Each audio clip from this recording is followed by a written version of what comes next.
All right, in this video we are going to talk about the standard deviation of a discrete random variable. You can see the formulas here.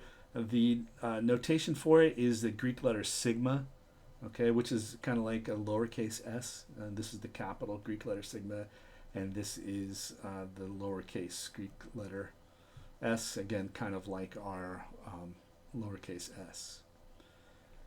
If you have a couple of random variables that you're talking about, you will see the sigma subscripted with the name of the random variable. So if you have random variables x and y, if you say sigma, then you don't know, is it the standard deviation of the x or the standard deviation of the y variable. So if there's a couple variables, they'll subscript it like this. If there's not, then they will just write the standard deviation as sigma like this. And just like the standard deviation that we calculated before, there are two formulas. This formula here, which is sort of the definition of it, and then this one, which I prefer, that is the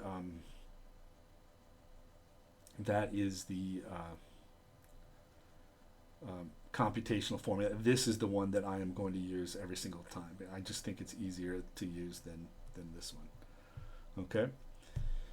All right, so let's go ahead and run through our couple of examples. And so first one is the same random variable that we did in the previous video about means. And so I have that here, right, so that we don't have to repeat this. So let's see if I can try not to, oops, wrong one. All right, there we are. I think that's the right one.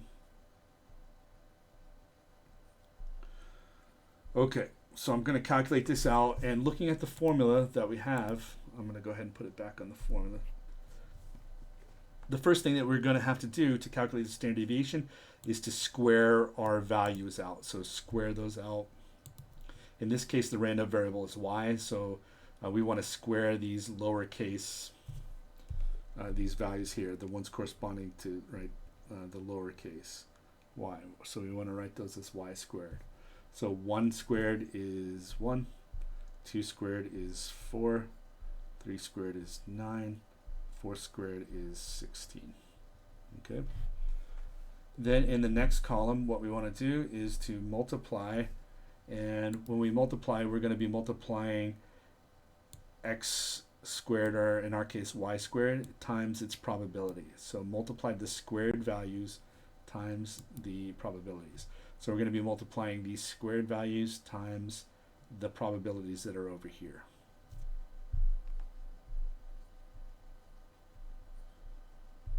All right, so y squared times probability that capital Y equals little y. All right, so 0.1 times 1 is going to be 0.1. 0.1 times 4 is 0.4. 0.5 times 9 is 4.5. 0.3 times 16 is 4.8. Okay, and we will need to add these up. All right, so when I do that, I get 5, 10, 18, carry the 1. So 1 plus 4 plus 4 is 9.8. Now that's not sigma, right? That is just the value squared times the probability. To actually calculate out the standard deviation, right, we need to go a little bit further, right? We need to take this value that we added up, and that's where the 9.8 will be, and then subtract off the square of the mean, which we already calculated. So in this case, right, sigma will be the square root of 9.8 minus the mean squared. Right, so the mean was 3.0. Right.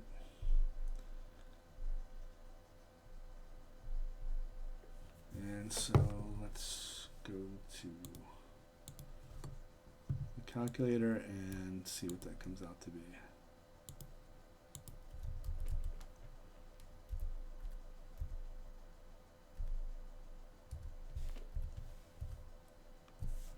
All right, so we get, let's just go to 3 decimal places. So 0.894 on that one. Okay. All right, and that is the standard deviation. All right, and then our next example is this same data set, 5.32. Okay, so we want to calculate the standard deviation there. So looking at that one, right, the next thing that we would have to do is to square out, let's see, make sure I'm in the right spot. All right, there we go.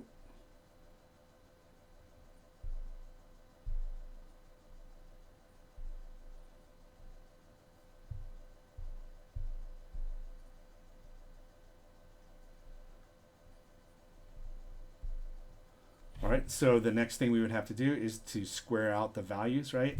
So that's going to be 1 squared is 1, 2 squared is 4, 3 squared is 9, 4 squared is 16, 5 squared is 25, 6 squared is 36, and 7 squared is 49. All right, next thing then is to multiply these squared values times the probability of the value.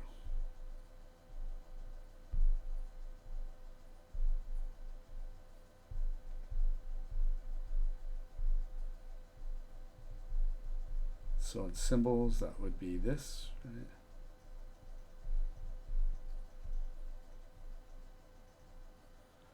Okay, and so we have 0.265 times 1 would be 0.265. 0.327 times 4 will be 1.308. 9 times 0.161 will be 1.449. 16 times 0.147 will be 352.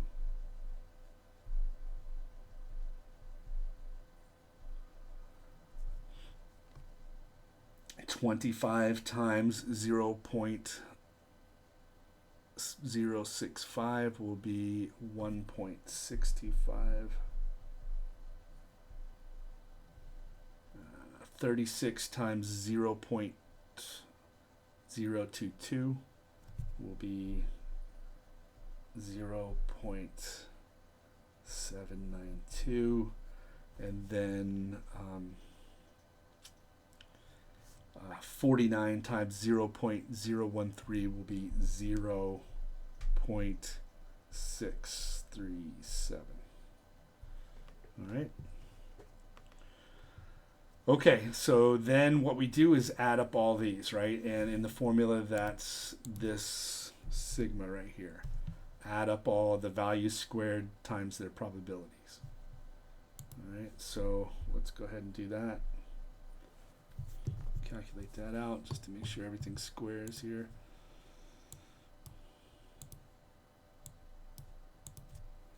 All right, so we have 0.265 plus 1.308 plus 1.449 plus 2.352 plus 1.625 plus 0.792 plus 0.637, and I get 8.428, and that looks good.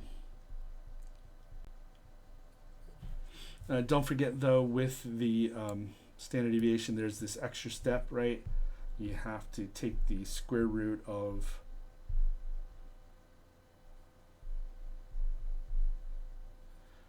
the sum of the value squared times the probabilities, which was 8.428, and then subtract off the mean squared, which was 2.538 squared.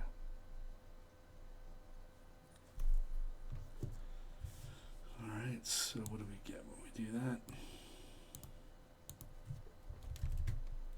8.428 minus 2.538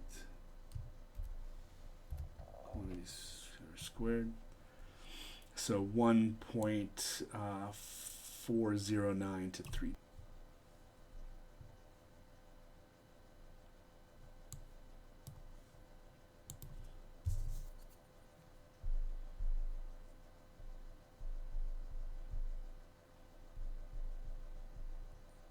All right. And so that's the calculation of the standard deviation in this case. All right, next up is, and that's it on this one. So with the standard deviation, right, then the higher the standard deviation is, the more variance, right, the more